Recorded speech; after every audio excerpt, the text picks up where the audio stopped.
वाहनों में लगने वाली एसेसरी, एसी गैस रिफिलिंग और डेंटिंग पेंटिंग के लिए अभी विजिट करें अपना कार डेकोर, प्रकाश हॉस्पिटल के पीछे, इंदौर रोड, खंडवा। उनका पता नहीं था कि कितनी गहरी जड़ें हैं कांग्रेस की, फिर पानी मिलेगा और लहराने लगेगी। जहाँ जाते हैं कांग्रेस के अंदर पेट में आग लगी है कार्यकर्ताओं को, बदलाव को लेकर। मैं खंडवा के परिवार के लोगों से हाथ जोड़ के प्रार्थना करता हूँ, खंडवा में कांग्रेस पार्टी को मजबूत करना है कि नहीं करना, बोल के बताओ, करना है कि नहीं करना। तो फिर सबको एक दूसरे से प्रेम करना सीखना पड़ेगा, एक दूसरे के साथ होना सीखना पड़ेगा। वैचारिक रूप से पार्टी किसी को भी चुनाव लड़ाए, पूरी ताकत से सभी परिवार के लोग उसका सहयोग करना पड़ेगा।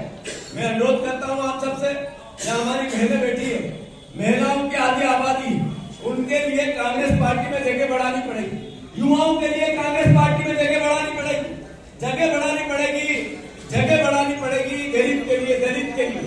मैं आप सबसे आग्रह करता हूँ, इसी विचार को जीते हुए आदरणीय चाचा, एक मिनट आने वाले भी राहुल गांधी जी आ रहे हैं 27 तारीख को। मैं आप सबसे प्रार्थना करने आया हूँ, निमंत्रण देने आया हूँ।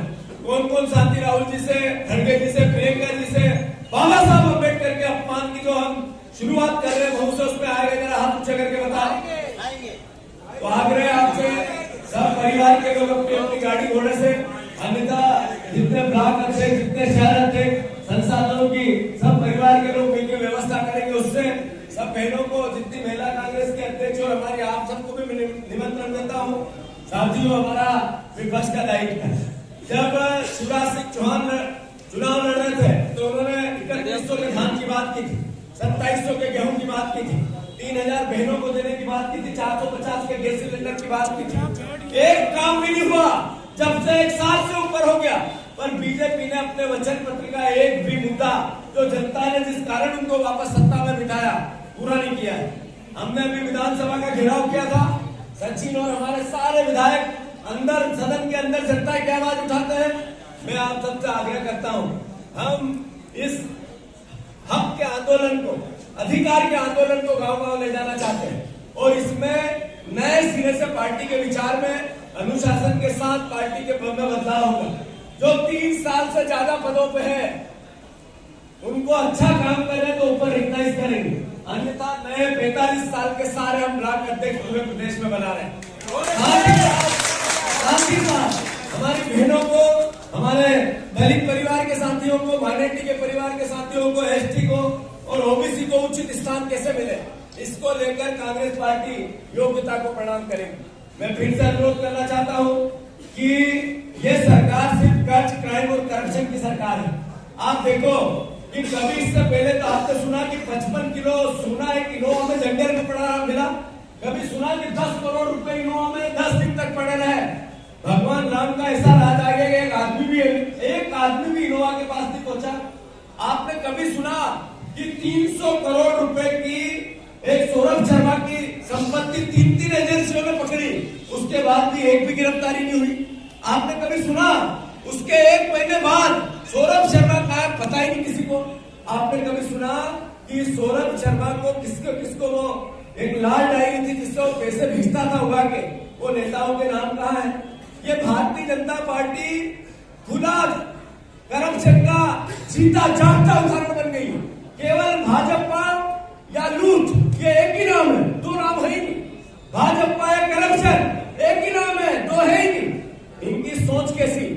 बाबा साहब अम्बेडकर का अमित शाह ने संसद में अपमान किया और इनके कार्यकर्ता होर्डिंग पोस्टर बापू के और अम्बेडकर के निकालते। इनकी सोच कैसी? एक दलित परिवार के साथी पर बीजेपी का कार्यकर्ता सर पे पेशाब करता है। इनकी सोच कैसी? लगातार आरक्षण पे ये सवाल उठाते हैं, लगातार ये संविधान की अवहेलना करता है। अब की बार 400 पार, क्योंकि उनके नेता कह रहे थे कि संविधान बदलना है। इनकी सोच दलित विरोधी है, अम्बेडकर विरोधी है, गांधी विरोधी है और इस देश की मूल मर्यादा विरोधी है। कट्टरता इस देश की सोच नहीं, इस देश की सोच है प्रेम, प्यार और मोहब्बत। मैं ज्यादा न बोलते हुए इतना जरूर कहना चाहता हूँ कि मोहन यादव जी ने 1 हफ्ते पहले जनता दरबार लगाया। जनता दरबार सजा, लोग आए, गरीब से गरीब आदमी अपना तो संपत्ति बेच के आया। कोई लंगड़ा था, कोई किसी प्रकार से आंखें नहीं थी, 10 तरह की परेशानियों से सैकड़ों लोग पहुंचे, पर ये आज के राजा मोहन यादव वहां नहीं पहुंचे।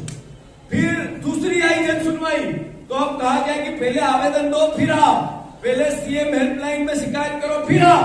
मतलब एक ऐसा राजा जो अपनी कमियां ढूंढना ही नहीं चाहता, देखना ही नहीं चाहता, मत में मतमस्त होना चाहता। कर्ज लेना 5,000 करोड़ रुपया पर हर हफ्ता। अब ऐसी हालत हो गई कि मध्य प्रदेश को कर्ज भी नहीं मिल रहा है। हैसियत नहीं बची मध्य प्रदेश शासन की, सरकार की। उन्होंने मोदी जी को आग्रह किया कि हमें कर्ज दो। मोदी जी उससे बड़े देश को कर्जदार बना चुके हैं। उनकी भी हालत वही है। देश को आर्थिक रूप से कमर तोड़ दी इन लोगों ने। आम जनता को न किसी प्रकार की इनकम है, न किसानों की किसी प्रकार की फसलों के दाम है, न गरीबों को इलाज है, न महिलाओं की सुरक्षा है, न जितने भी हमारे छात्र हैं उनकी भी कोई सरकार की तरफ से किसी भी प्रकार का कोई सुविधा ऐसी नहीं है कि सरकार की तारीफ की जाए। मैं सबसे हाथ जोड़ के विनम्र प्रार्थना करना चाहता हूं, सब कांग्रेस पार्टी एक दूसरे को प्रेम करने लगे, एक दूसरे को साथ देने लगे, गले लगने लगे, आपस में टिफिन पार्टियां करो, मिलो, कोई बात ऐसी हो तो आपस में सुलझाओ। सोशल मीडिया और मीडिया पर अगर कांग्रेस की बात जाती है, ये अनुशासनहीनता में आएगा। जिसको हर मंच है कांग्रेस का, और थोड़ा पेशेंस रखो। अगर पेशेंस नहीं होगा तो राजनीतिक विचार कांग्रेस का बीजेपी जैसा हो जाएगा। बीजेपी के पास पेशेंस नहीं, उनके नेता हुड़दंग करते हैं। एक बीजेपी का नेता, अगर आप गूगल पे सर्च करोगे कि कौन कौन नेता बलात्कारी है, तो 100 नाम आएंगे, उसमें 90 नाम बीजेपी के आएंगे। आप कहो कितने नेताओं का बड़ा बड़ा करप्शन है, गूगल पे डालो तो सब नेताओं के नाम आएंगे। यहां तक कि सबसे बड़ा झूठा नेता कौन, तो बीजेपी के नेताओं के नाम गूगल बताने लगा है। गूगल मतलब ये हालात है। हमारा दायित्व है, ऐसे में कांग्रेस का दायित्व है कि हम सब विचारधारा को अपनी आत्मसात करें, एक दूसरे से प्रेम करें, हम मिलकर अपने संगठन को बढ़ाएं। अगला विधानसभा का चुनाव, वो चाहे बंधाना हो, खंडवा हो, हरसूद हो, कांग्रेस पार्टी हर हालत में जीते, इसके लिए वातावरण बनाए। ये मैं प्रार्थना करके आपको जा रहा हूँ, सबको महू आने का निमंत्रण दे रहा हूँ। भारत माता की जय। वाहनों में लगने वाली एक्सेसरी, एसी, गैस रिफिलिंग और डेंटिंग पेंटिंग के लिए अभी विजिट करें अपना कार डेकोर, प्रकाश हॉस्पिटल के पीछे, इंदौर रोड, खंडवा।